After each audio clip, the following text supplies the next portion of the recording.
Alright, so I've been working on this S1 to iron out the kinks. I spaced out the locomotive between the locomotive and the tender a little bit. Not much, not really where you can see the difference between my last video and this one.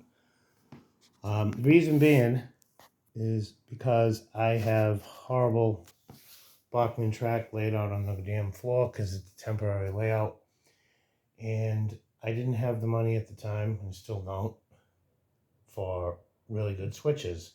So as you can see, that switch is basically a no-no because it's caused an S, which is bad for trains. Since then, I've learned how to modify these cheap Bachmans by turning this section of track into flex track by taking it off the switch, drummeling through one side of the fake wood, the planks, and changing the angle of the dangle. I haven't done any on these because I'm not tearing it up to do it. Like I said, this is just temporary. This is an attic of a home that I rent, so I'm gonna leave it the way it is. But I would like to run this train through that turn, and without it derailing. So obviously, the closer the tender is to the train, the harder it's going to be. You'd have to make the tow bar incredibly long, and then that would create other problems. So what I've done is I've bent it going out, down, up. So when it goes through that ridiculous, unrealistic curve, it misses where the steps are going to be cut out of this. So I didn't want to chop the body because I'm obviously going to Dremel that out probably. Maybe not. Nobody looks at it that close, but it actually makes it through. So here we go. Don't make a liar out of me. Not too bad. And it backs up without derailing. Mind you, this is all homemade stuff. That's a homemade articulated Rivarossi frame. That's a homemade tender with Rivarossi coal. The rest of it's fabricated. These trucks I thought were Bachman. They're actually Mahano. They're very low to the track. I do have a little bit of a problem with it scraping when it comes off this hill. I haven't figured that out yet, which I will. Switch this back here. And I still got to figure out why it tips over when it goes through, when it's pulling a ton of weight.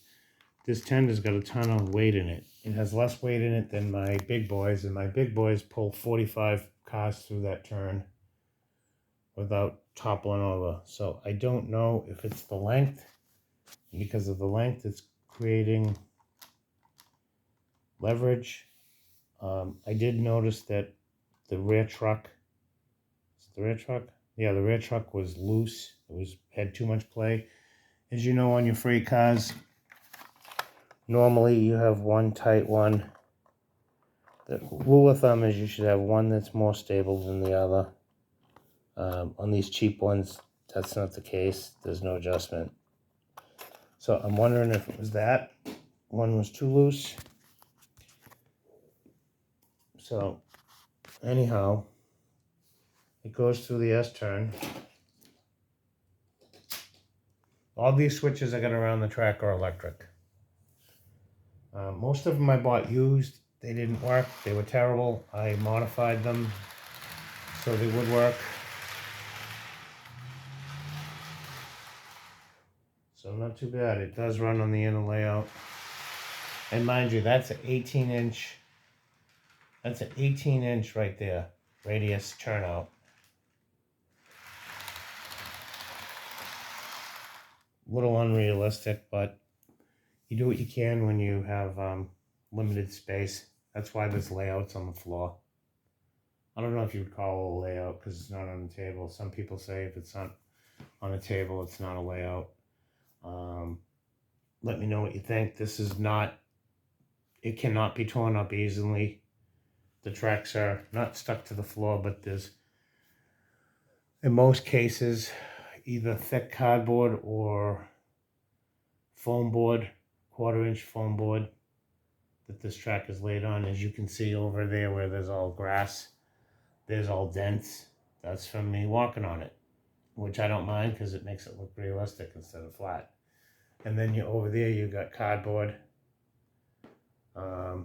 Some areas are cardboard, some are whatever material I had, I used, because the floor is, the floor in this is basically a subfloor in this attic, and it's not straight. This whole thing goes uphill, so it's got a natural grade to it.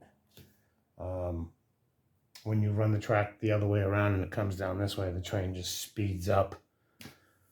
So anyway, I do the best I can with what I got. All those houses are homemade. They're out of cardboard, all of them. I digitally printed some stuff to make it look like buildings, photoshopped, duplicated windows, moved them around, duplicated brick, everything. It's all crap that I made in my spare time just to have something. That big giant crane place, Union Crane, shovel, cardboard. You can see the roof is screwed up. I actually kicked it across the room the other day accidentally. Those are some Bachman buildings. That big house right there, that's all cardboard. You know, the cardboard that you wrap presents in, all that stuff. Anyway, so she goes through there just fine. I think I derailed it by jamming on the brake. But anyway. Alright, let me know what you think. Thank you.